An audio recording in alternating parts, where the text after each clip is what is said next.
ATV ప్రేక్షకులకి నమస్కారం. Triple X detergent soap శుభమస్తు కార్యక్రమానికి స్వాగతం. ఈనాడు శుభమస్తు కార్యక్రమంలోని గ్రహఫల మంచంలో గ్రహాల యొక్క స్థితిగతులు, వాటి యొక్క శుభాశుభ ఫలితాల గురించి పరిశీలిద్దాం. అలాగే ఈరోజు 12 రాసుల వారికి ఏ సంఖ్యలు కలిసి వస్తాయి, రంగుల యొక్క దిక్కుల యొక్క ప్రాధాన్యత, ఈరోజు గురువారం సందర్భంగా షిరిడి సాయిబాబా భక్తులు షిరిడి సాయిబాబాని ఏ పూలతో పూజించాలి, ఎటువంటి నైవేద్యాన్ని స్వామికి నివేదించాలి అనేటువంటి అంశాలతో పాటు షిరిడి సాయిబాబాని అభిషేకించడంలో ఎటువంటి ముఖ్య నియమాలు పాటించాలో ఈనాటి ఆంతర్యంలో పరిశీలిద్దాం. శ్రీ విజయనామ సంవత్సరం పాల్గొన మాసం, ఉత్తరాయణం, శిశిర ఋతువు. ఈరోజు పాల్గొన శుద్ధ పంచమి. ఈ పంచమి తిథి అనంతరం షష్ఠి తిథి. ఇది పునఃప్రయత్నాలకి పనికి వస్తుంది. అలాగే వ్యాపార ప్రయోజనాలను సాధించడానికి చేపట్టేటువంటి కార్యక్రమాలు కూడా ఈ రోజు మంచి ఫలితాన్ని కలిగిస్తాయి. ఈ రోజు వారం లక్ష్మీవారం లేదా గురువారం. ఈ రోజు చేసేటువంటి శనగలు దానం, అలాగే దక్షిణామూర్తి యొక్క స్తోత్రం బృహస్పతి ద్వారా ఏర్పడేటువంటి ప్రతికూలతను తగ్గిస్తుంది. ముఖ్యంగా ఆర్థికపరమైనటువంటి చిరాకుల్ని దూరం చేస్తుంది. ఈ రోజు నక్షత్రం భరణి నక్షత్రం. ఈ భరణి నక్షత్రంలో 3వ పాదంలో ఈ రోజు పుట్టేటువంటి వారికి దోషం, మిగిలిన పాదంలో పుట్టినట్టయితే దోషం లేదు. ఈ భరణి నక్షత్రంలో ఈ రోజు పుట్టేటువంటి వారికి శుక్ర మహాదశతోటి ప్రారంభమవుతుంది. శుక్రుడు యొక్క స్థితి ప్రస్తుతం మకర క్షేత్ర స్థితి, బుధుడు యొక్క యుతి. ఇది ఈ రోజు అనుకూల లగ్నాల్లో పుట్టినటువంటి వారికి ఆధిపత్యత శుభుడైనప్పుడు మంచి యోగాన్ని కలిగించడంలో ఈ శుక్రుడు చాలా సమర్థుడు. ఇక ఈ రోజు 12 రాశుల వారికి ఏర్పడేటువంటి శుభాశుభ ఫలితాన్ని పరిశీలిద్దాం. ముందుగా మేషరాశి. ఈ రోజు మేషరాశి వారిని పరిశీలించినట్టయితే దూకుడు నిర్ణయాల ద్వారా సమస్యలు తలెత్తుతాయి. ఆలోచన విధానాల్లో లోపాలు వెలుగులోకి వస్తాయి. నూతన కార్యక్రమాల విషయంలో జాగ్రత్తతో కూడినటువంటి నిర్ణయాలు తప్పనిసరి. గృహ సంబంధిత కార్యక్రమాలు సామాన్యం. విద్యా సంబంధిత కార్యక్రమాల్లో విఘ్నాల్ని చవిచూసినప్పటికీ అంతిమ విజయాలు సాధించగలుగుతారు. ప్రయాణాల విషయంలో పొరపాట్లు దొరుకుతాయి. ఆరోగ్య విషయంలో కూడా ఖర్చులు పెరుగుతాయి. ఈ రోజు మీ అదృష్ట సంఖ్య 2. ఎరుపు వర్ణం ధైర్యాన్ని కలిగిస్తుంది. తూర్పు దిక్కు ప్రయాణాలు శుభకరం. మేషరాశి వారు ఈ రోజు గురువారం సందర్భంగా శ్రీ షిరిడి సాయిబాబాని నందివర్ధనాలతో పూజించి పొంగలిని నైవేద్యంగా నివేదించడం ద్వారా బృహస్పతి ద్వారా ఏర్పడేటువంటి ప్రతికూల పరిస్థితులు దూరమవుతాయి. వ్యాపార విజయాలు సాధించగలుగుతారు. విద్యా సంబంధిత ప్రయత్నాలు మాత్రం ఈ రోజు మీకు లాభిస్తాయి. ఈ రోజు వృషభ రాశి వారిని పరిశీలించినట్టయితే ఆదాయం తగ్గుతుంది, వ్యయం పెరుగుతుంది. అసహన సంఘటనలు వృత్తిరీత్యా చోటు చేసుకుంటే వ్యాపార ప్రతిబంధకాలని శక్తియుక్తులతో ఎదుర్కోలేకపోతారు. నూతన కార్యక్రమాలు గృహరీత్యా చేపట్టగలుగుతారు. శత్రువులపై విజృంభించగలుగుతారు. నూతన కార్యక్రమాలు వ్యాపారరీత్యా కూడా చేపట్టగలుగుతారు. గృహ సంబంధిత కార్యక్రమాల్లో ఏర్పడినటువంటి పొరపాట్లు సడలించుకోగలుగుతారు. విద్యాపరమైనటువంటి అంశాలు బాగా కలిసి వస్తాయి. ప్రయాణాలు కూడా అనుకూలిస్తాయి. ఈ రోజు మీ అదృష్ట సంఖ్య 9. ఎరుపు వర్ణం ధైర్యాన్ని కలిగిస్తుంది. తూర్పు దిక్కు ప్రయాణాలు శుభకరం. వృషభ రాశి వారు ఈ రోజు గురువారం సందర్భంగా శ్రీ షిరిడి సాయిబాబాని తులసి దళాలతో పూజించి గోధుమ రొట్టెల్ని నైవేద్యంగా నివేదించడం ద్వారా శత్రుభీతి పోతుంది. కార్యాలలో కార్యసిద్ధి ఏర్పడుతుంది. స్థిరాస్తి నిర్ణయాలు ఈ రోజు మీకు అనుకూలిస్తాయి. ఈ రోజు మిథున రాశి వారిని పరిశీలించినట్టయితే ఆకస్మిక మార్పులు వ్యాపారీత్యా చోటు చేసుకుంటే ఆర్థికపరమైనటువంటి అంశాల్లో చిరాకులు ప్రారంభమవుతాయి. వ్యవహారాల్లో ఎదుర్కోలేనటువంటి సంఘటనలు అసంతృప్తిని కలిగిస్తాయి. గృహ సంబంధిత కార్యక్రమాలు సామాన్యం. విద్యాపరమైనటువంటి బలం మాత్రం చేకూరుతుంది. నూతన కార్యక్రమాలు విదేశీ పరంగా ప్రారంభించగలుగుతారు. ఆరోగ్య విషయంలో ఖర్చులు పెరుగుతాయి. ఈ రోజు మీ అదృష్ట సంఖ్య 6. తెలుపు వర్ణం ప్రశాంతతను పెంచుతుంది. తూర్పు దిక్కు ప్రయాణాలు శుభకరం. మిథున రాశి వారు గురువారం సందర్భంగా శ్రీ షిరిడి సాయిబాబాని కుంకుమతో పూజించి పులగాన్ని నైవేద్యంగా నివేదించడం ద్వారా శత్రువుల ద్వారా ఏర్పడేటువంటి ప్రతికూల పరిస్థితులు దూరమవుతాయి. ప్రమాదాలు దూరమవుతాయి. విదేశీ సంబంధిత లావాదేవీలు, సంభాషణలు ఈ రోజు మీకు ఉపకరిస్తాయి. ఈ రోజు కర్కాటక రాశి వారిని పరిశీలించినట్టయితే సంబంధ బాంధవ్యాల్లో అనువైనటువంటి మార్పులు చోటు చేసుకుంటాయి. వ్యాపార రీత్యా ఆశించినటువంటి ఫలితాలు దక్కుతాయి. స్త్రీల ద్వారా శుభ ఫలితాలు చేకూర్చుకునేటువంటి అంశాలు ఏర్పడతాయి. వ్యాపార రీత్యా కూడా అనుకూలమైనటువంటి మార్పులు ఆనందాన్ని కలిగిస్తాయి. ఆర్థిక పరమైనటువంటి వ్యవహారాల్లో చిరు సమస్యలు ఏర్పడినప్పటికీ తిరిగి సర్దుమణుగుతాయి. ప్రయాణాల విషయంలో జాగ్రత్తలు పాటించాలి. ఈ రోజు మీ అదృష్ట సంఖ్య 2. ఆకుపచ్చ వర్ణం రక్షణకి తోడ్పడుతుంది. ఉత్తర దిక్కు ప్రయాణాలు శుభకరం. కర్కాటక రాశి వారు గురువారం సందర్భంగా ఈ రోజు శ్రీ షిరిడి సాయిబాబాని గులాబీలతో పూజించి పరమాన్నాన్ని నైవేద్యంగా నివేదించడం ద్వారా శుభవార్తలు వింటారు. శుభ ప్రయత్నాలు ఈ రోజు మీకు లాభిస్తాయి. ఈ రోజు సింహరాశి వారిని పరిశీలించినట్టయితే బలమైన మిత్రుల ద్వారా ఆదాయాన్ని పెంపొందింప చేసుకోగలుగుతారు. ఆర్థిక పరమైనటువంటి అంశాలు బాగానే కలిసి వస్తాయి. సూక్ష్మతతో కూడినటువంటి కార్యక్రమ నిర్వహణ కొనసాగించగలుగుతారు. కోర్టు సంబంధిత వ్యవహారాల్లో అనుకూలత ఏర్పడుతుంది. మానసిక ధైర్యం పెరుగుతుంది. చేపట్టేటువంటి కార్యక్రమాలపై పట్టు బిగించగలుగుతారు. ఈ రోజు మీ అదృష్ట సంఖ్య 3. పసుపు వర్ణం త్వరితగతిని శుభాల్ని కలిగిస్తుంది. ఈశాన్య దిక్కు ప్రయాణాలు శుభకరం. సింహరాశి వారు గురువారం సందర్భంగా శ్రీ షిరిడి సాయిబాబాని చామంతులతో పూజించి పులిహోర్ని నైవేద్యంగా నివేదించడం ద్వారా ఆర్థిక పరమైనటువంటి అంశాలు బాగా కలిసి వస్తాయి. వ్యాపార నూతన ఒప్పందాలు ఈ రోజు మీకు లాభిస్తాయి. ఈ రోజు కన్యారాశి వారిని పరిశీలించినట్టయితే జాగ్రత్తతో కూడినటువంటి నిర్ణయాల ద్వారా మాత్రమే అభివృద్ధిని సాధించగలుగుతారు. వ్యాపార ప్రతిబంధకాలు ప్రబలమవుతాయి. నూతన కార్యక్రమాల్లో పొరపాట్లు దొరుకుతాయి. ఆర్థికపరమైనటువంటి అంశాలు వేధిస్తాయి. ప్రయాణాల విషయంలో జాగ్రత్తలు పాటించాలి. పొరపాట్లు ఉద్యోగరీత్యా కూడా దొరికేటువంటి సంఘటనలు లేకపోలేదు. సంభాషణల విషయంలో కూడా జాగ్రత్తలు పాటించాలి. ఈ రోజు మీ అదృష్ట సంఖ్య 5. ఆకుపచ్చ వర్ణం రక్షణకి తోడ్పడుతుంది. ఉత్తర దిక్కు ప్రయాణాలు శుభకరం. కన్యా రాశి వారు గురువారం సందర్భంగా శ్రీ షిరిడి సాయిబాబాని విభూతితో పూజించి పానకం వడపప్పు నైవేద్యంగా నివేదించడం ద్వారా ఏలినాటి శని ద్వారా ఏర్పడేటువంటి ఈతి బాధలు కనుమరుగవుతాయి. ఉద్యోగ ప్రయత్నాలు ఈ రోజు మీకు ఊరట కలిగిస్తాయి. ఈ రోజు తులారాశి వారిని పరిశీలించినట్టయితే ఆనందకర వాతావరణం గృహరీత్యా చోటు చేసుకుంటుంది. విదేశీ సంబంధిత లావాదేవీలు కలిసి వస్తాయి. ఆర్థికపరమైనటువంటి అంశాల్లో ఏర్పడినటువంటి పొరపాట్లు సరిదిద్దుకోగలుగుతారు. ఆదాయాన్ని పెంపొందించుకునేటువంటి మార్గాలు సులభతరమవుతాయి. మిత్రుల ద్వారా లబ్ధి చేకూరుతుంది. ఈ రోజు మీ అదృష్ట సంఖ్య 5. తెలుపు వర్ణం ప్రశాంతతను పెంచుతుంది. ఉత్తర దిక్కు ప్రయాణాలు శుభకరం. తులారాశి వారు గురువారం సందర్భంగా శ్రీ షిరిడి సాయిబాబాని పారిజాతాలతో పూజించి పాయసాన్ని నైవేద్యంగా నివేదించడం ద్వారా జన్మ శని రాహు కుజుల ద్వారా ఏర్పడేటువంటి ప్రతికూల పరిస్థితులు దూరమవుతాయి. ప్రశాంతత పెరుగుతుంది. స్థిరాస్తి నిర్ణయాలు ఈ రోజు మీకు లాభిస్తాయి. ఈ రోజు వృశ్చిక రాశి వారిని పరిశీలించినట్టయితే మానసిక వైషమ్యాలు తొలగిపోతాయి. ఏర్పడినటువంటి పొరపాటును సవరించుకోగలుగుతారు. విదేశీ వ్యవహారాలు కలిసి వస్తాయి. నూతన కార్యక్రమాల్ని అవలీలగా ప్రారంభించగలుగుతారు. మానసిక భీతి ఉన్నప్పటికీ కూడా కార్యక్రమాల్లో విజయాలు సాధించగలుగుతారు. ప్రయాణాల విషయంలో కూడా అనుకున్నవి సాధించేటువంటి ప్రయత్నాలు బాగా కలిసి వస్తాయి. ఆరోగ్య విషయంలో ఖర్చులు తగ్గుతాయి. ఈ రోజు మీ అదృష్ట సంఖ్య 9. ఎరుపు వర్ణం ధైర్యాన్ని కలిగిస్తుంది. దక్షిణ దిశ ప్రయాణాలు శుభకరం. వృశ్చిక రాశి వారు గురువారం సందర్భంగా శ్రీ షిరిడి సాయిబాబాని బిల్వదళాలతో పూజించి పులిహోర్ని నైవేద్యంగా నివేదించడం ద్వారా శుభ పరిణామాలు చోటు చేసుకుంటాయి. అవమానకర సంఘటనలు దూరమవుతాయి. కోర్టు సంబంధిత వ్యవహారాలు ప్రక్రియలు సంభాషణలు ఈ రోజు మీకు లాభిస్తాయి. ఈ రోజు ధనుసు రాశి వారిని పరిశీలించినట్టయితే ఆదాయ మార్గాల్ని అన్వేషించగలుగుతారు. సంతృప్తికర సంఘటనలు గృహంలో చోటు చేసుకుంటాయి. వ్యాపార అభివృద్ధికి చేపట్టేటువంటి కార్యక్రమాలు సత్ఫలితాన్ని కలిగిస్తాయి. వ్యాపార అభివృద్ధి ఏర్పడుతుంది. నూతన కార్యక్రమాలు ఉద్యోగరీత్యా కూడా చేపట్టగలుగుతారు. గృహ సంబంధిత కార్యక్రమాల్లో ఆశించినటువంటి ఫలితాలు దక్కుతాయి. ప్రాధాన్యతను సంతరించుకోగలుగుతారు. ఆరోగ్యం పదిలం. ఈ రోజు మీ అదృష్ట సంఖ్య 3. పసుపు వర్ణం త్వరితగతిని శుభాల్ని కలిగిస్తుంది. ఈశాన్య దిక్కు ప్రయాణాలు శుభకరం. ధనస్సు రాశి వారు గురువారం సందర్భంగా శ్రీ షిరిడి సాయిబాబాని గన్నేరు పూలతో పూజించి పాలకోవాని నైవేద్యంగా నివేదించడం ద్వారా ఆకస్మిక ఆర్థిక అనుకూల మార్పులు చోటు చేసుకుంటాయి. ఆధ్యాత్మిక కార్యక్రమాలు ఈ రోజు మీకు లాభిస్తాయి. ఈ రోజు మకర రాశి వారిని పరిశీలించినట్టయితే ఆనందకర సంఘటనలు గృహరీత్యా చోటు చేసుకుంటాయి. ఆరోగ్యంలో మంచి మార్పులు ఏర్పడతాయి. నూతన కార్యక్రమాలు వ్యాపారీత్యా చేపట్టగలుగుతారు. ఆశించినటువంటి ప్రయోజనాలు ఆర్థికంగా అన్ని రంగాల వారికి కూడా ఏర్పడతాయి. విద్యాపరమైనటువంటి బలం చేకూరుతుంది. విదేశీ వ్యవహారాలు కలిసి వస్తాయి. ఈ రోజు మీ అదృష్ట సంఖ్య 5. ఆకుపచ్చ వర్ణం రక్షణకి తోడ్పడుతుంది. ఉత్తర దిక్కు ప్రయాణాలు శుభకరం. మకర రాశి వారు గురువారం సందర్భంగా శ్రీ షిరిడి సాయిబాబాని కనకాంబరాలతో పూజించి గోధుమ రొట్టెల్ని నైవేద్యంగా నివేదించడం ద్వారా ప్రతికూల పరిస్థితులు మటుమాయమవుతాయి. ప్రశాంతత పెరుగుతుంది. స్థిరాస్తి నిర్ణయాలు ఈ రోజు మీకు అనుకూలిస్తాయి.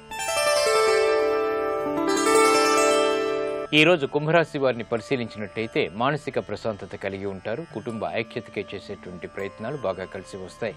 సఖ్యతతో కూడినటువంటి కార్యక్రమ నిర్వహణ తద్వారా విజయాలు చేకూరుతాయి. ఆరోగ్యంలో చిరు ప్రతికూలత ఉన్నప్పటికీ కూడా నెట్టుకు రాగలుగుతారు. విదేశీ సంబంధిత వ్యవహారాల్లో పెట్టుబడులు బాగా కలిసి వస్తాయి. ఈ రోజు మీ అదృష్ట సంఖ్య 2. ఎరుపు వర్ణం ధైర్యాన్ని కలిగిస్తుంది. ఉత్తర దిక్కు ప్రయాణాలు శుభకరం. కుంభరాశి వారు గురువారం సందర్భంగా కుంభరాశి వారు శ్రీ షిరిడి సాయిబాబాని గులాబీలతో పూజించి పరమాన్నాన్ని నైవేద్యంగా నివేదించడం ద్వారా కుజుడు ద్వారా ఏర్పడేటువంటి అతి ప్రతికూలత తగ్గుతుంది. గృహ సంబంధిత కార్యాలు కార్యక్రమాలు ఈ రోజు మీకు లబ్ధిని చేకూరుస్తాయి.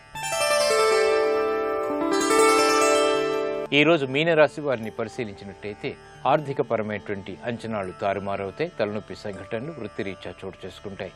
వ్యాపార ప్రతిబంధకాలు ప్రబలమవుతాయి. శారీరక శ్రమ అధికంగా ఉంటుంది. నూతన కార్యక్రమాల విషయంలో జాగ్రత్తతో కూడినటువంటి నిర్ణయాలు తప్పనిసరి. విద్యాపరమైనటువంటి అంశాలు మాత్రం కలిసి వస్తాయి. ఈ రోజు మీ అదృష్ట సంఖ్య 9. ఎరుపు వర్ణం ధైర్యాన్ని కలిగిస్తుంది. తూర్పు దిక్కు ప్రయాణాలు శుభకరం. గురువారం సందర్భంగా మీనరాశి వారు శ్రీ షిరిడి సాయిబాబాని ఎర్ర గన్నేరు పూలతో పూజించి దద్దోజనాన్ని నైవేద్యంగా నివేదించడం ద్వారా ప్రమాదాలు దూరం అవుతాయి. ప్రశాంతత పెరుగుతుంది. ఆరోగ్య పరీక్షలు ఈ రోజు మీకు మేలును కలిగిస్తాయి.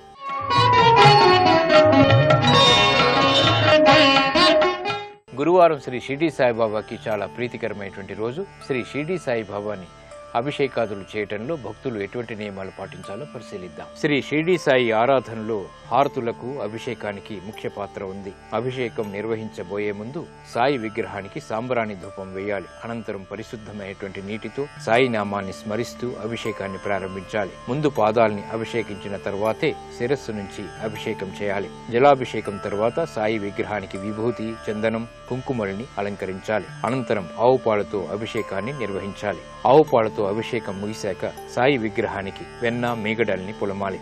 అనంతరం పసుపు కలిపినటువంటి జలం, కుంకుమ కలిపినటువంటి జలం, గంధోదకం, విభూతి కలిపినటువంటి నీరు, నానావిధ సుగంధ ద్రవ్యాలు కలిపినటువంటి నీటితో వరుసగా సాయిని అభిషేకించాలి. వీటితో అభిషేకం ముగిశాక తిరిగి శుద్ధోదకంతో అభిషేకాన్ని కొనసాగించాలి. ఆ తర్వాత పంచామృతాలతో అభిషేకాన్ని చేయాలి. తిరిగి శుద్ధోదకంతో అభిషేకం చేసి పరిశుభ్రమైనటువంటి వస్త్రంతో సాయి విగ్రహాల్ని తుడిచి సాంబ్రాణి ధూపం వేయాలి. తర్వాత పరిపూర్ణంగా అలంకరణ చేయాలి. భక్తి శ్రద్ధలతో చేసేటువంటి ఈ కార్యక్రమం ఉత్తమ ఫలితాన్ని కలిగిస్తుంది. ఇది నేటి ఆంతర్యం. ఇప్పుడు గ్రహయోగంలో గ్రహాల యొక్క స్థితిగతులు ఈ రోజు ముఖ్యంగా చేపట్టవలసినటువంటి కార్యక్రమాల గురించి తెలుసుకుంటారు. నేటి గ్రహయోగాన్ని పరిశీలించినట్లయితే ప్రధానంగా గురువు శత్రుక్షేత్రమైన మిథున రాశిలో సంచరిస్తున్నాడు. గురువు యొక్క బలాన్ని పెంచి అనుకూల ఫలితాలను పొందటానికి ఈ రోజు ప్రతి ఒక్కరూ కూడా పసుపు రంగు వస్త్రాలను ధరించి రావి చెట్టుకు నీళ్లు పోయటం, అంతేకాకుండా పసుపు, కుంకుమ, శనగపప్పు ఎవరికైనా దానంగా ఇస్తూ ఓం గగనభూషణాయ నమః అనే గురుమంత్రాన్ని వీలైనన్ని సార్లు జపం చేయటం ద్వారా అన్ని కార్యక్రమాలలో చక్కటి ప్రయోజనాన్ని పొందటం మాత్రమే కాకుండా ఆరోగ్యపరమైనటువంటి విషయాలలో కూడా చక్కటి పురోభివృద్ధిని సాధించవచ్చు. ప్రధానంగా ఈరోజు ఆధ్యాత్మిక కార్యక్రమాలను ప్రారంభించడానికి, పుణ్యక్షేత్రాలను సందర్శించడానికి అనుకూలమైన రోజుగా చెప్పవచ్చు. అంతేకాకుండా పెళ్లి చూపులు చూడటానికి, భూములు రిజిస్ట్రేషన్ చేసుకోవటానికి, కోర్టు సంబంధమైనటువంటి వ్యవహారాలలో కీలక నిర్ణయాలను తీసుకోవటానికి కూడా ఈరోజు అనుకూలమైన రోజుగా చెప్పవచ్చు.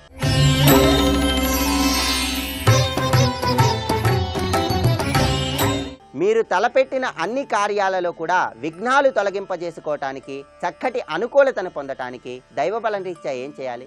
ఏదైనా శనివారం నాడు శనీశ్వరుణ్ణి ధ్యానం చేయటం ద్వారా, శనీశ్వరుడి ప్రీతి కోసం మినపపప్పును ఉడకపెట్టి కాకులకు వేయటం ద్వారా మీరు తలపెట్టిన కార్యాలన్నింటిలో కూడా విఘ్నాలను తొలగింపజేసుకొని చక్కటి అనుకూలతను పొందటానికి ఆస్కారం ఎంతగానో ఉంది.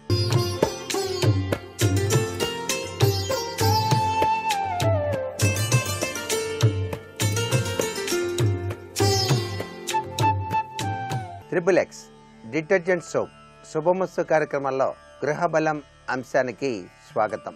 వాస్తు శాస్త్రంలో అనేక సమస్యలు దారితీస్తూ ఉన్నప్పుడు వాస్తురీత్యా ఈ సమస్యల నుంచి విముక్తి పొందటానికి, ఆ దోషాలను నివారించడం తప్పనిసరి. కాబట్టి 2 విధాలైనటువంటి ఉపాయాలతో ఈ దోషాలని మనం తొలగించుకోవచ్చు.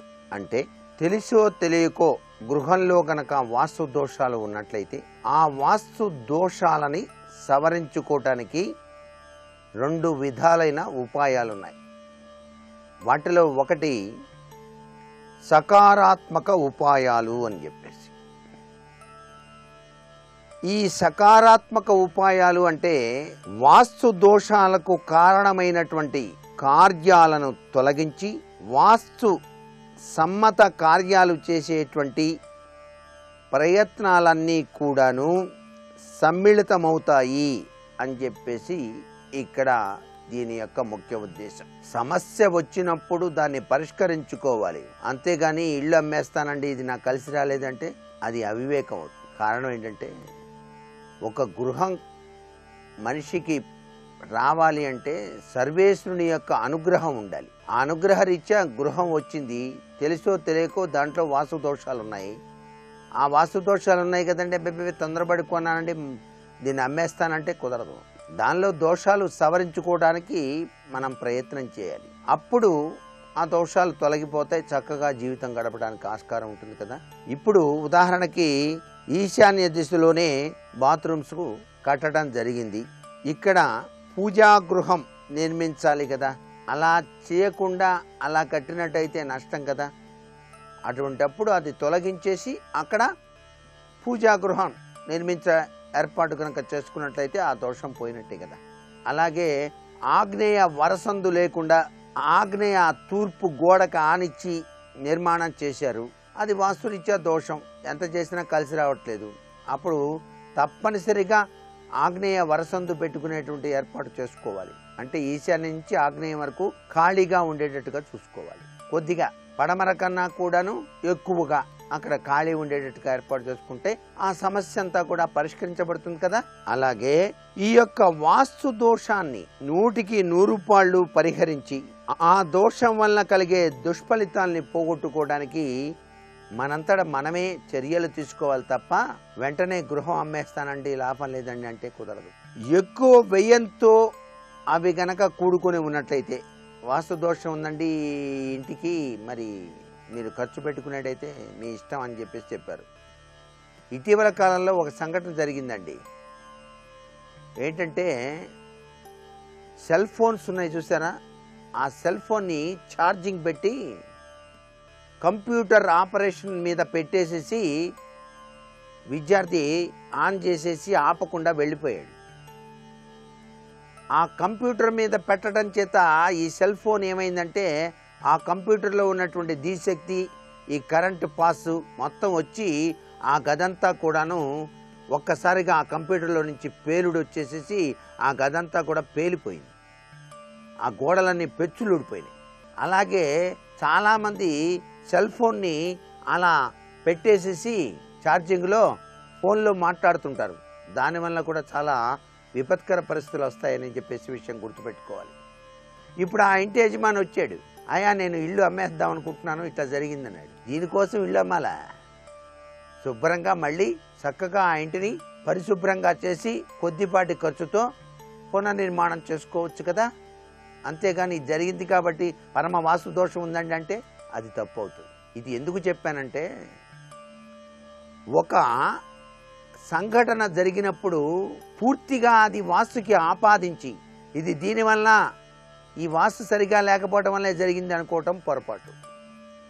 ఇది మనం చేసినటువంటి పొరపాటు కదా, వాస్తు పొరపాటు కాదు, అక్కడ పాయింట్ అది. అందుచేత ఏ పనైనా సరే ఇది ఖచ్చితంగా వాస్తురీత్యా జరిగిందా లేక మన పొరపాటు వల్ల జరుగుతుందా అనేటువంటి విషయాల్ని కూడా ఆలోచించుకోవాలి ప్రతి వాళ్ళు. బాగా అప్పులు చేశావు, ఇంట్లో నుంచి వెళ్ళిపోయావు, అది నీ పొరపాట వాస్తు పొరపాట? అది ఏమిటి ఎలాగూ అనేటువంటిది నిర్ణయించుకోవాల్సింది మీరు కదా. ఆ అప్పుల విషమంలో కూరుకుపోయామండి ఆ ఇల్లు కొన్న తర్వాత అంటే అది వాస్తు దోషం కాదు. ఎంతోమంది వాస్తు సిద్ధాలు చూపించామండి, ఏం దోషం లేదన్నారు, ఆయన మాకు ఇట్లా పట్టింది ఏంటండి అంటే అది వాళ్ళ గ్రహచార రీత్యా వాళ్ళు చేసుకున్న పొరపాటుగా భావించాలి. అందుచేత ప్రతిదీ వాస్తుకి ఆపాదించడం అంత మంచిది కాదు. వాస్తులో దోషాలు ఉంటే సవరించుకోండి, అంతేగాని ఇష్టం వచ్చినట్టుగా ఇల్లు అమ్మేసుకుంటే మళ్ళీ ఇల్లు అమరాలంటే గ్రహచార గతి కూడా దానికి సహకరించాలి. ఇకపోతే రెండవది నకారాత్మక ఉపాయం.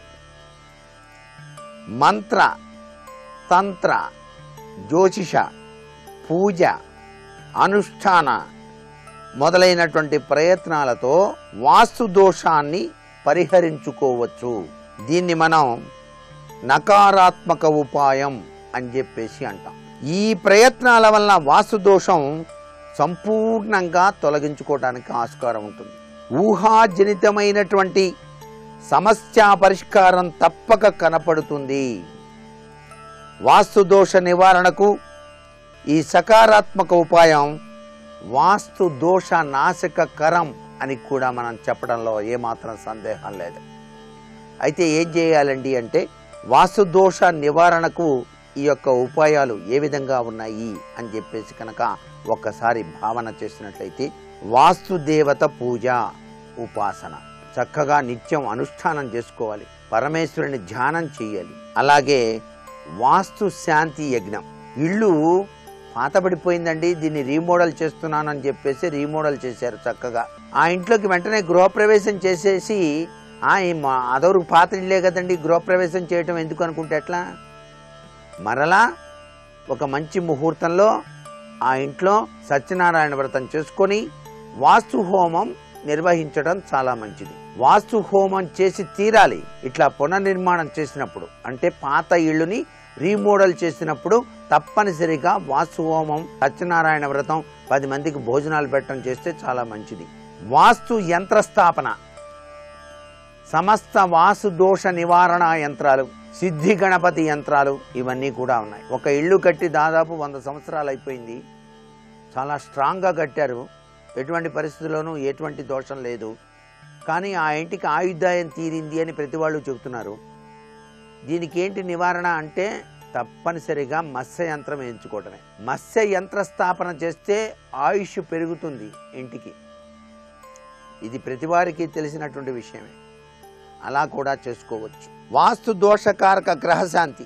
ఇంట్లో కనుక ఏదైనా వాస్తు దోషాలు బాగా పట్టి పీడిస్తూ ఉంటే అందులో ఆ గ్రహానికి సంబంధించినటువంటి మంత్రజపం, శాంతి లేక రత్నధారణ ఇలాంటివి కూడాను చేసుకోవటంలో తప్పు లేదు. నేటి వాస్తు సందేహాన్ని గనక పరిశీలన చేసినట్లయితే, ఎంతో గొప్పగా ఊహించుకొని కార్యం సాధించాలని చేసి ప్రయత్నం చేస్తే ఆ ప్రయత్నం సఫలీకృతం కాక చాలా మానసిక అశాంతి ఏర్పడుతోంది. దీనికి నివారణ ఉపాయం చక్కగా పని కావడానికి ఏమిటి అన్నది ప్రశ్న. ఎంతకాలంగానో చాలా చక్కటి ఉపాయం ఆలోచించి ఆ కార్యం నిర్విఘ్నంగా చక్కగా నెరవేరాలని చెప్పేసి విశ్వ ప్రయత్నం చేసేవాళ్ళు ఆ కార్యానికి ఆటంకం కలగకుండా సఫలీకృతం కావడానికి బుధవారం నాడు మనీ ప్లాంట్ను గనక ఇంట్లో ఉంచినట్లయితే తప్పనిసరిగా కార్య సాఫల్యత సిద్ధించడానికి ఆస్కారం ఎంతగానో ఉంటుంది సుమా. మరికొన్ని ముఖ్య విషయాలు రేపటి శుభమస్తు కార్యక్రమంలో తెలుసుకుందామా? మరి సర్వే జనా సుఖినో భవంతు.